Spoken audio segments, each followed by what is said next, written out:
also insanely repulsive on top of that, which is why he is not a very good communicator of anything. Like, he's just horrible at marketing in general. And everyone was like, what are you doing? The f are you doing? Stop doing these things. He just f it up so poorly, so bad. Amazing. It was spectacular. An incredible failure. Just a failure from start to finish. You know, he had to leave in disgrace after everybody was like, we hate you. You are the least popular figure in the administration. And again, I have to repeat this. They did not even accomplish, even marginally, one of the main goals, which was to cut government spending. They did not accomplish this at all. I need you to understand, half of the programs that they discontinued had already run out of funding. The discretionary spending that was allocated for those programs, they just shut off. And when you do that, you're not even cutting the deficit. It's already spent. The money is spent already. So yeah, it didn't work. Of course it didn't work. I think it won't even be remembered as a failure. It just won't be remembered at all. In 25 years, you'll be reminded of it. You'll go, yeah, what the f was that about? It didn't last long enough to leave any lasting, meaningful impact. Yeah, because a lot of the stuff that they tried to cut from the federal regulatory agencies and federal agencies in general were so damaging and so disastrous and so consequential that they had to literally bring it back instantly. Elon was sent like a AI mass email to be like, oh yeah, you're getting fired if you don't respond instantly. And then the government will come out and be like, no, that's not what's happening. Sorry, he doesn't know what he's saying. We just brought him to work today. Sorry about that. All the value that Elon was able to cut, all the money that he was able to cut was from the Tesla valuation. That's it. The only thing he was able to burn was Tesla stocks in the process, because as the key man, he is associated with that brand, and he was inevitably going to have to pull out regardless, because now he was associated with this like incredibly unpopular policy that was trying to fire unceremoniously hundreds of thousands of federal workers in a country where there's like a 23% underemployment crisis, and these are the last real jobs that exist for the middle income Americans. What the f were you thinking? Problem is, he wasn't. I guess the only thing he accomplished in the process was, like, at least for a moment, control over all of the regulatory agencies that were up his ass. Okay. What do you make of Elon Musk officially leaving his role that he is tonight? Well, it's a long goodbye, isn't it? I mean, he seems to be leaving and going out. He needs to work on his company.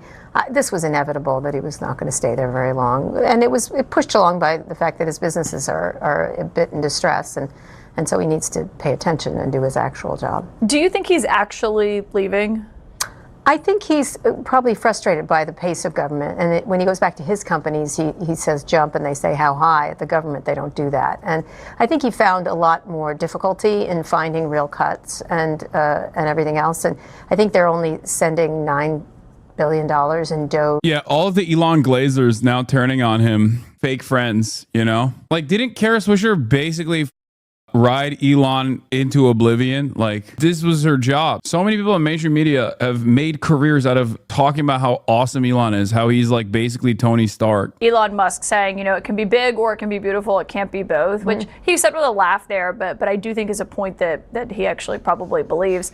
Were you surprised that Trump didn't have a stronger response to that? No, because he was just saying, yeah, that's the way it goes here up in there. Like, I think he was acknowledging that this is how it happens. This is how the sausage is made. And I think Elon thought, because the way he runs his own companies, that he could just come in and trample everybody. And I think that was one of the problems. I think he bullied cabinet members. I think he ran over things. He took a lion's share of the attention, the whole chainsaw thing, which is like Elon Musk's existence as the richest billionaire on the planet, the wealthiest billionaire on the planet, is fantastic in many ways. One, because it just directly cuts away at the lie of meritocracy, because he doesn't work hard nor smart. And I think a lot of Americans can recognize that. He is a perfect representation of the lie that is meritocracy in our process, in our system, in our distribution of wealth, in the economic organization of society. That's number one. Number two, Elon Musk and the ways in which he has been able to get his grimy little hands all over the federal regulatory agencies that are tasked with regulating his companies,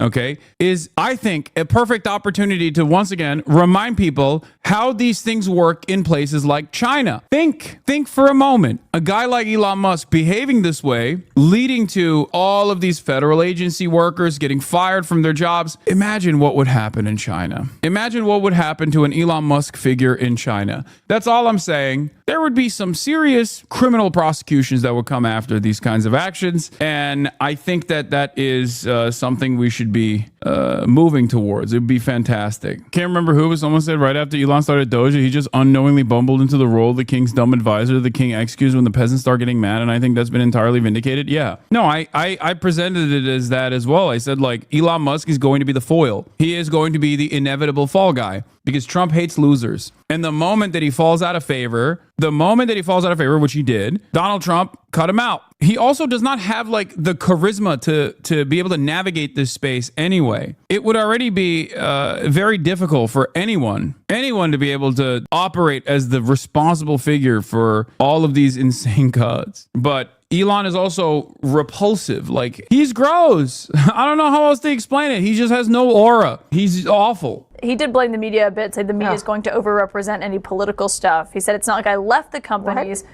It was just relative time allocation that probably was a little too high on the government side. Oh my God, he was tweeting every 5 minutes all about politics. Come on, he always blames other people. Look at his Twitter storm that he used to have all the time. Now he's tweeting about his businesses mostly, but he spent all his time in a look at me situation. Here I am in the front row of the inauguration.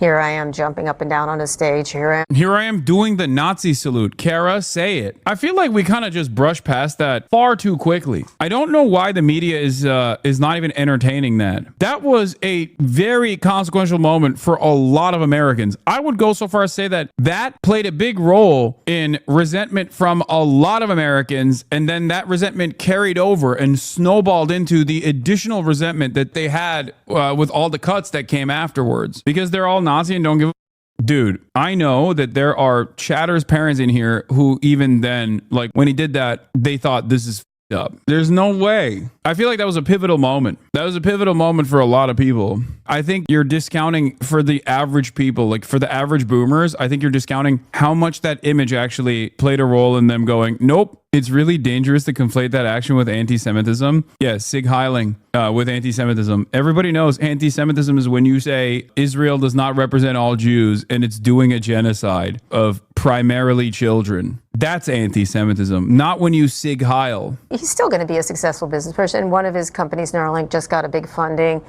People, I wouldn't bet him out in the car business, although he has a much tougher road there. Obviously, Starlink has challenges, but it's doing really well. The space stuff is really interesting. I mean, if he devotes himself to that, he would be great. But this is going to be probably years from now seen as an alleyway he went down that just didn't work out quite as well for him. Does it surprise you at all that this did not end in a massive blow up between Elon Musk and Trump that some people predicted might happen? I don't know, TK, right? He starts by little criticisms. And I think I do tend to agree with him on the tariffs and free trade.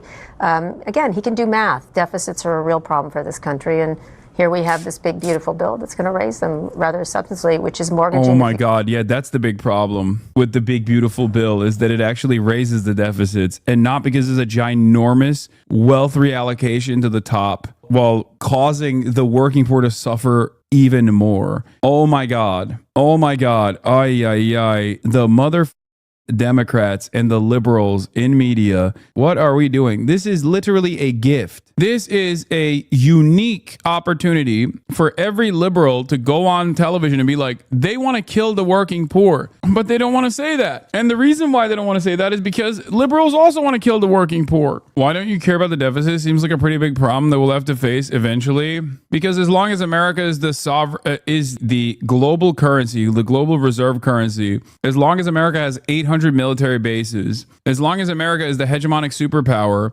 it literally doesn't matter. Okay. And I'll tell you how it doesn't matter, because both Republicans and Democrats don't give a about the deficit when it comes to additional military spending. They only care about the deficit when it comes to the expanding of social safety nets. They don't care about the deficit when it comes to tax cuts for the wealthy. They don't care about the deficit when it comes to deregulation, or not even deregulation, but tax cuts for the wealthy, or expanding the military budget. Endlessly expansive military budgets. All of those things also are expenditures. All of those things contribute to the deficit in very meaningful ways. It's bull. Here, I'll give it to you. I'll give you the greatest example. Okay, aside from the fact that America is the country that keeps this global capitalist economy running. Okay, even if you were to look at it like a business.